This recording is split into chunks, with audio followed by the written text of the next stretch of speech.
They called it the Golden Network of Japan. Fuji TV, home to glitzy talk shows, beloved dramas, and national icons. For decades, it stood as a cultural cornerstone, polished, conservative, and untouchable. But in 2024, the illusion shattered.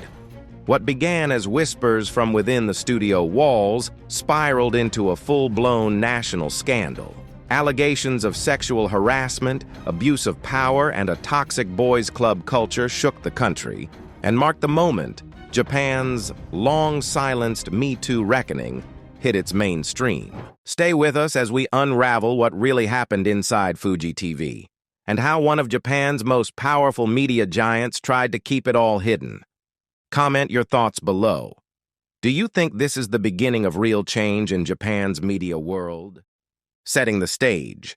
Fuji TV's legacy.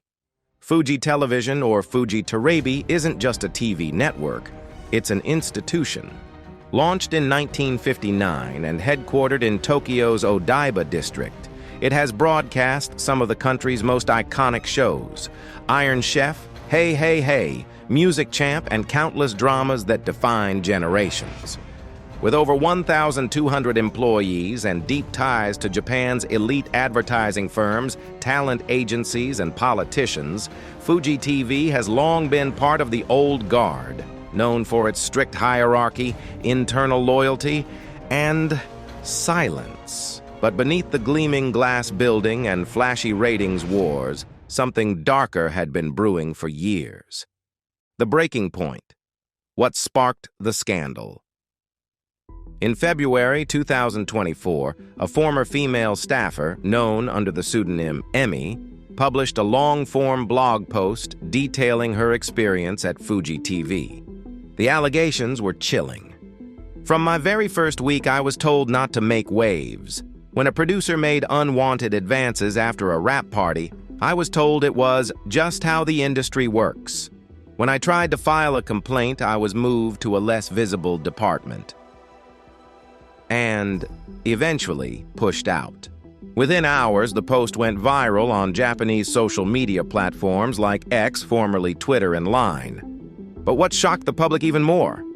Dozens of women, producers, script assistants, even on-air personalities began to share similar stories.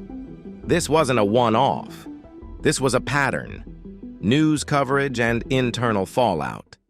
The Japanese newspaper Asahi Shimbun ran a front-page piece titled "Sexism and Silence: The Rot at the Heart of Fuji TV." NHK covered it with rare bluntness. Even the Japan Times published an op-ed asking, "Has Japan's Me Too finally come for mainstream media?" Internally, panic set in. Executives held closed-door meetings, legal teams were mobilized, PR consultants were flown in, but the damage was done. Fuji TV's stock plummeted by 18% within 3 days. And then came the bombshell. A current on-air anchor, beloved by millions, publicly backed the claims during a live broadcast. The deeper rot. A culture of silence. So how did it get this bad? To understand the scandal, we need to understand the culture inside Fuji and Japan's wider media system. For decades, Fuji TV, like many Japanese corporations, operated on seniority, conformity, and unquestioned loyalty. Employees were expected to stay late, socialize with bosses, and avoid anything that could embarrass the company. For women, that meant keeping quiet, even when subjected to harassment or worse. An anonymous male former producer told Bungei Shunju, "We joked about interns like they were toys.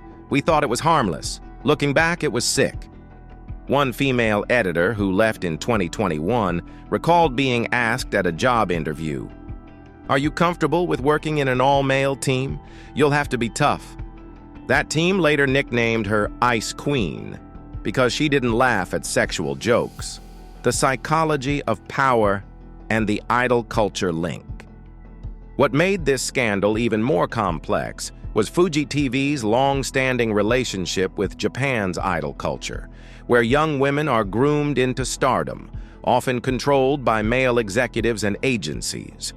Fuji had hosted shows for acts under Johnny and Associates, one of Japan's most powerful and now controversial talent agencies. That agency, as of 2023, was rocked by its own abuse scandal involving its late founder, Johnny Kitagawa.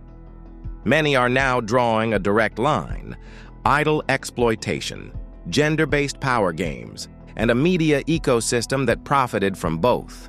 Fuji TV wasn't just reporting on these stories, it was embedded in them. Damage control, Fuji TV's response. In the wake of public pressure, Fuji TV released a statement that many called pathetic. "We take these allegations seriously and will conduct an internal review." No apology, no admission, no names. Protests broke out outside their headquarters in Odaiba. A Change.org petition demanding a third-party investigation gathered over 100,000 signatures in under a week. Under pressure, a few sacrificial resignations followed. Mid-level HR managers, not top brass. Then Fuji TV tried a tactic familiar in Japan: silence and time. But this time, it wasn't working. The internet doesn't forget, nor does a generation of women who've had enough. The cultural shift, Japan's Me Too, finally lands. Japan has long been seen as behind when it comes to gender equality. The World Economic Forum ranked it 125th in gender parity in 2023. And while the global Me Too movement exploded in Hollywood, corporate America, and European politics, Japan stayed relatively quiet. Until now. The Fuji TV scandal may not be the first case, but it's the first time a mainstream media giant is facing real, public consequences. And younger generations, especially women, are watching. Activists, journalists, and university students have rallied behind Emmy and others, calling this the media reckoning Japan needed. Conclusion. What now? Fuji TV is still on the air. Its executives still hold their titles, and no criminal charges have been filed. But something has changed. What used to be unspeakable is now trending. What was once swept under tatami mats is now being screamed from rooftops. This isn't just about one network. It's about a system of power, silence, and complicity finally starting to crack. What do you think? Will this scandal change Japan's media culture for good, or will history repeat itself? Drop your thoughts in the comments. If this story shocked you, like and share to help break the silence. And don't forget to subscribe to Hidden Dirt, where we bring the truth from behind the curtain to the surface.